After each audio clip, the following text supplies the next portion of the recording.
Dans ce numéro, nous allons faire un tour de l'environnement urbain pour comprendre toute la symbolique qui se cache derrière certains monuments et certaines places publiques. Les monuments jouent un rôle très important dans la ville. Ils sont un repère à qui l'on donne la mission de transmettre aux générations actuelles certains aspects du passé.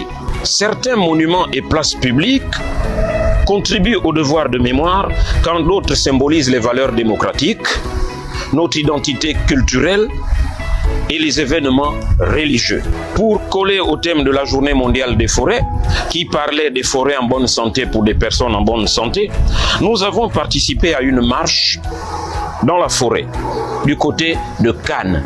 C'est dans le vert refuge eau claire pour éliminer toutes les toxines de notre corps. La suite. Nous démarrons ce tour de ville en indiquant que tous ces monuments et places publiques disséminés à travers la ville de Libreville sont sous la gestion et la supervision de l'autorité municipale. En nous référant à l'objet de notre entretien du jour qui est consacré aux monuments publics dans la commune de Libreville, il me semble indiqué de parler du cadre institutionnel en faisant allusion à la loi organique numéro 001/2024 du 15 juin 2015 qui est relative à la décentralisation en République gabonaise.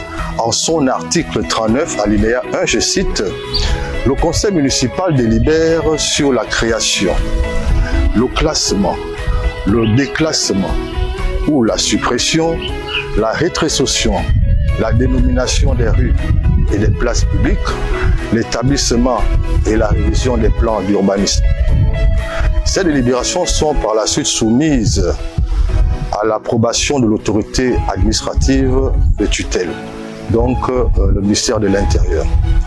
À cela s'ajoute l'arrêté portant réorganisation à titre conservatoire des services municipaux de la commune de Libreville, en son article 18, qui définit les missions de la direction des infrastructures urbaines, parmi lesquelles nous pouvons citer l'instruction en liaison avec les autres directions concernées, les dossiers de création et classement des places publiques. L'indication des alignements individuels, notamment l'implantation de la limite du domaine public au droit de propriété. Bien, à titre d'exemple, nous pouvons prendre la tribune du bord de mer, le musée des arts et traditions du Gabon. Nous avons aussi le rond-point d'Awendje, les jardins du front de mer, en face du lycée d'État de l'Estuaire. Il y a un espace assez dégagé où, n'est-ce pas, où les enfants viennent se recréer et jouer au ballon. Donc c'est un peu là un ensemble des espaces publics à caractère mémoriel dont nous avons la charge. Déjà, je vous remercie pour l'opportunité que vous offrez à la mairie de Libreville via la direction de la culture et des arts dont j'ai la lourde de responsabilité, d'essayer ici d'édifier non seulement vous en tant que journaliste, mais aussi à la population gabonaise qui, dans la ville, essaie d'observer ces différents monuments, mais qui n'arrive pas à avoir une explication assez claire de ces différents monuments qui surplombent la ville de Libreville. Et parlant de l'organisation au niveau de notre institution, la mairie de Libreville est régie par des textes et des lois. Concernant spécifiquement la direction de la culture et des arts, il est encadré par l'arrêté 0028 portant réorganisation à titre transitoire des services municipaux de la commune de Libreville. En matière de culture et art, l'une de nos missions est celle de recenser et préserver le patrimoine culturel communal. Situé en tête de liste, nous commençons donc par les monuments érigés pour commémorer et honorer les soldats, et plus généralement les personnes tuées ou disparues par fait de guerre, et ceux qui ont marqué l'histoire du pays. Il existe à Libreville 4 monuments dédiés aux morts, à savoir le monument de l'ancienne place de l'Indépendance, le buste Léomba, le buste Raponda Walker et le square du capitaine Nchorere. Le monument aux morts de l'ancienne place de l'Indépendance est une sculpture qui a pour objectif d'honorer la mémoire des défunts, de rendre hommage à tous les hommes qui ont donné leur vie pour la patrie gabonaise. Il y a entre autres les monuments aux morts, tels que l'ancienne place de l'Indépendance, qu'on appelle couramment la place Querellé. Cette place, ce monument a été moulé à Port-Gentil par Maître Basile à Liamat, avant d'être transporté à Libreville en 1961 et être implanté à cet endroit qui est visible au jour d'aujourd'hui. Ce monument montre le passage de l'homme dès sa naissance. Donc, ce qui veut dire constitué à partir de la terre, parce que vous le savez que l'homme a été constitué à partir de la terre, et la mort, retour à la terre, et aussi l'élévation de l'esprit, on retourne auprès de nos ancêtres. Nous avons aussi le square du capitaine Tchoréré, Charles Tchoréré. C'est l'un des deuxième monuments, s'il fallait l'appeler comme ça, réalisé à Libreville en 1962 par H. Colombe. Donc ce monument est situé à côté de l'immeuble Rénovation, juste à côté de l'immeuble Rénovation, dans le 4e arrondissement de la commune de Libreville. Donc, feu capitaine Tchoréré fut un officier gabonais ayant servi dans l'armée française. Donc, il a eu à faire les 2 premières guerres mondiales. Il est né le 15 novembre en 1856, autant pour moi, et est mort le 7 juin 1940 à Reims, en France.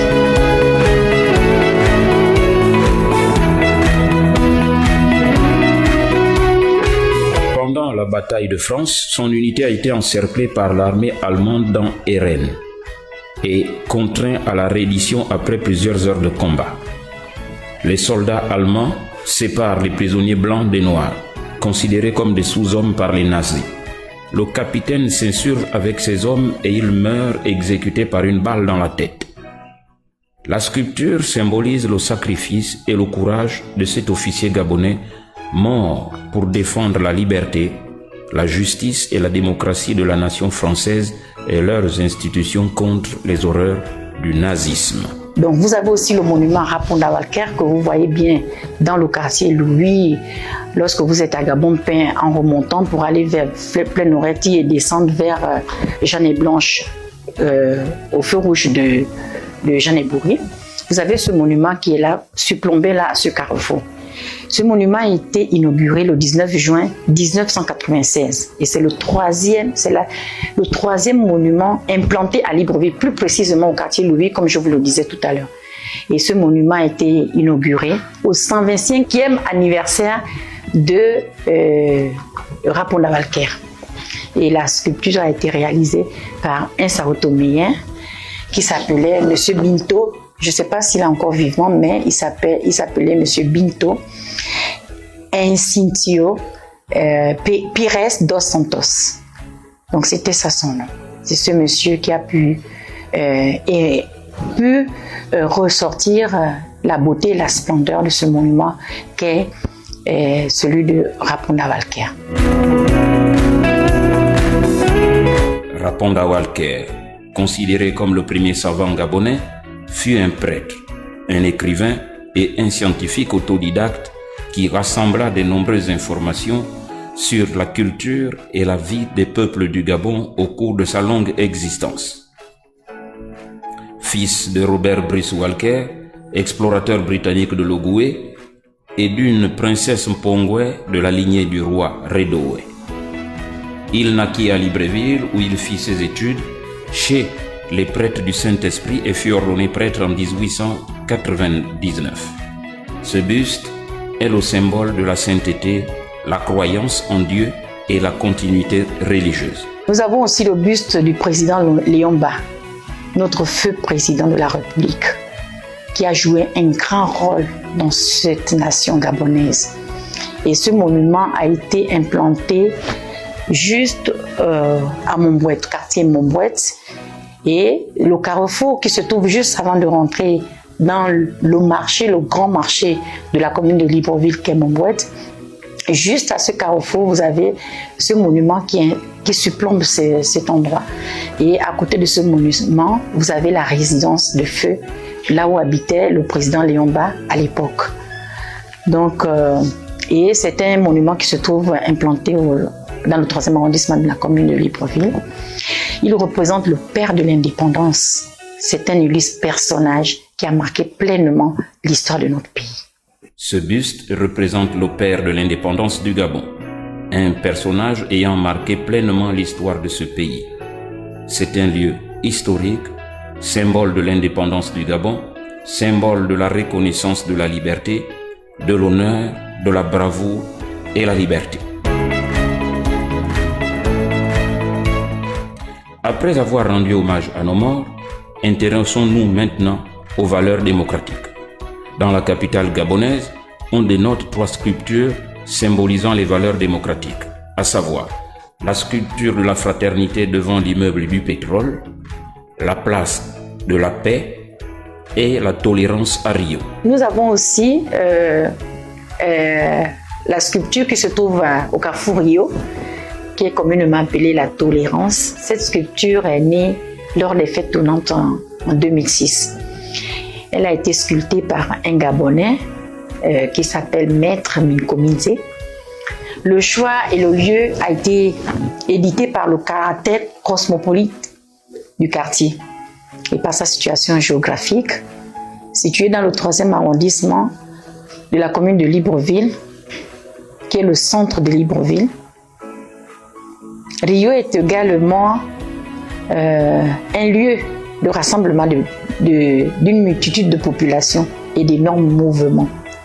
Donc la sculpture de la tolérance de Rio s'adresse à ces personnes-là qui se laissent souvent envahir lors, par exemple, des manifestations, de grands rassemblements politiques. Et elle a été réalisée dans l'optique de sensibiliser les populations sur les valeurs patriotiques, de paix, de respect de la loi.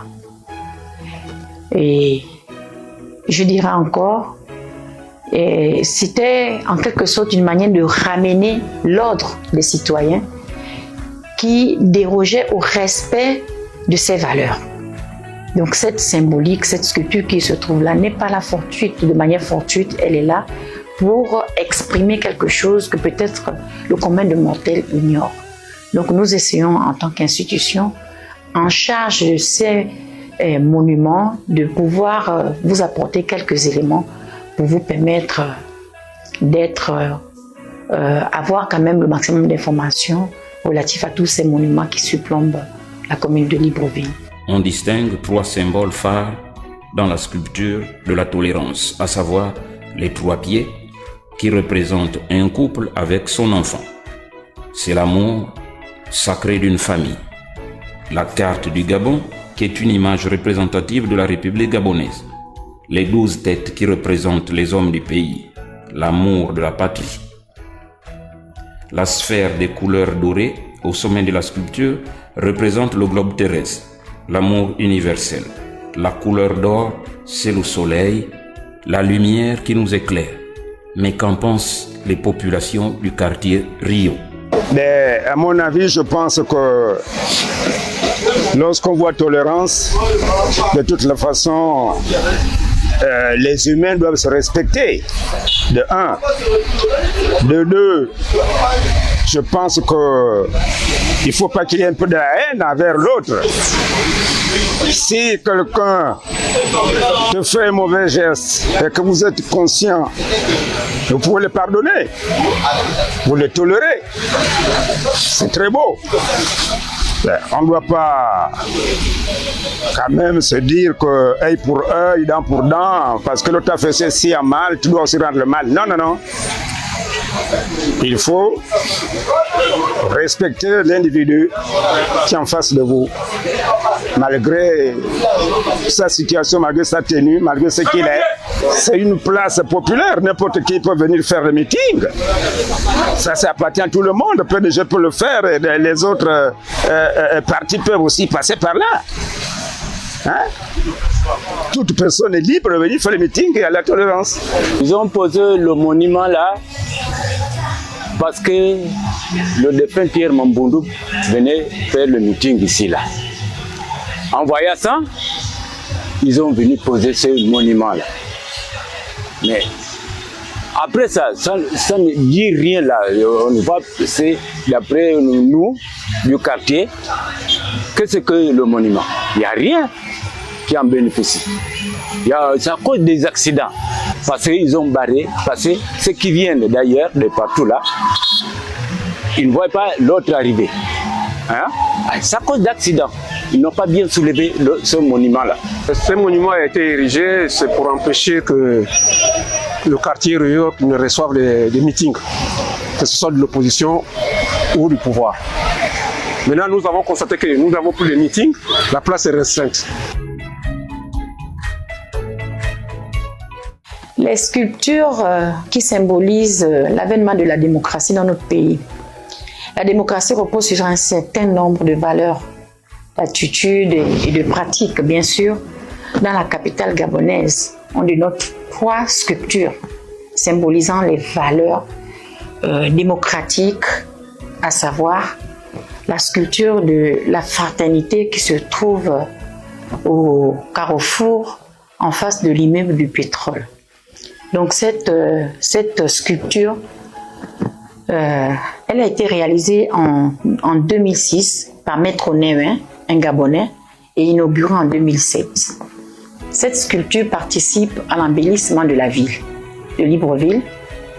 Cette sculpture participe à l'embellissement de notre capitale de par son aspect esthétique. Elle rappelle l'importance de l'unité et de la défense des valeurs humaines.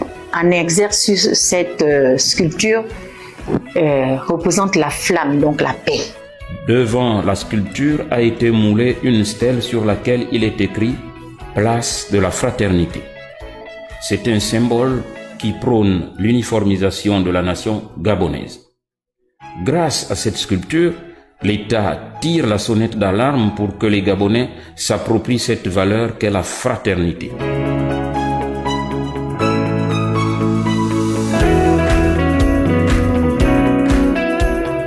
Donc la sculpture de la place de la paix que vous connaissez si bien, qui se trouve au rond-point de la démocratie et qui surplombe ce carrefour, est une commande qui a été faite par M. André Dulon-Hébert, ancien maire de la commune de Libreville, dans les années 2003-2007, si je ne me trompe. Cette sculpture promulgue les valeurs de paix et de démocratie. Donc vous constatez, vous remarquez bien sur cette sculpture qu'il y a 11 symboles. La zone de la République qui est représentée. Et au-dessus de cette sculpture, vous remarquez qu'il y a une colombe fixée au sommet qui renvoie à la paix. Donc vous avez après 9 emblèmes. Les 9 emblèmes représentent les 9 provinces du Gabon. Et je pense que tout le monde n'a pas la facilité d'observer. Et vous avez enfin une flamme. Cette flamme qui symbolise la paix dans notre pays.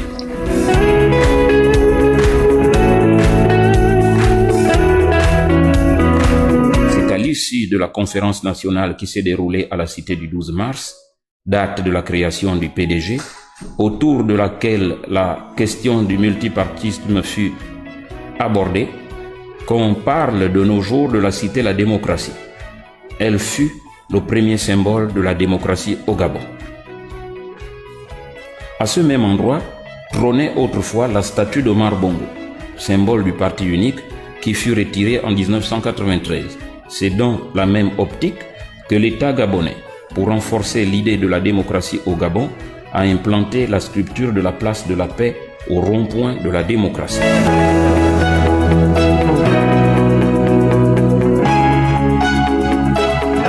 Nous arrivons maintenant aux sculptures du patrimoine culturel qui symbolisent notre identité culturelle. Nous entendons par sculpture promotrice toute œuvre d'art représentative d'un fait ou événement culturel. Ainsi, dans la capitale gabonaise, on dénombre 2 sculptures promotrices de culture gabonaise implantées dans les ronds-points de la ville.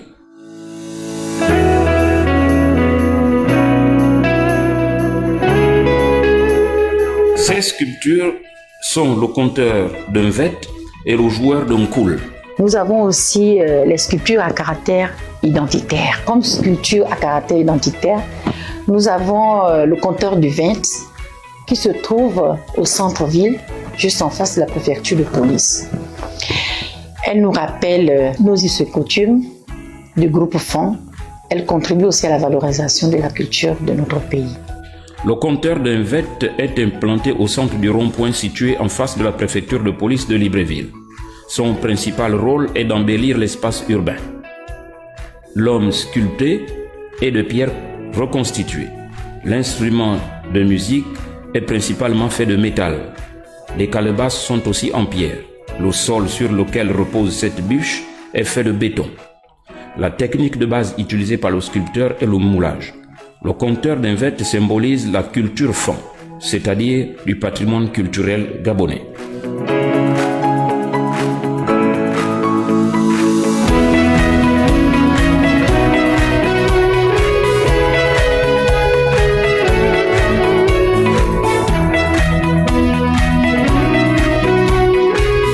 Le joueur d'un koul a lui aussi été sculpté pour embellir le site sur lequel il est implanté.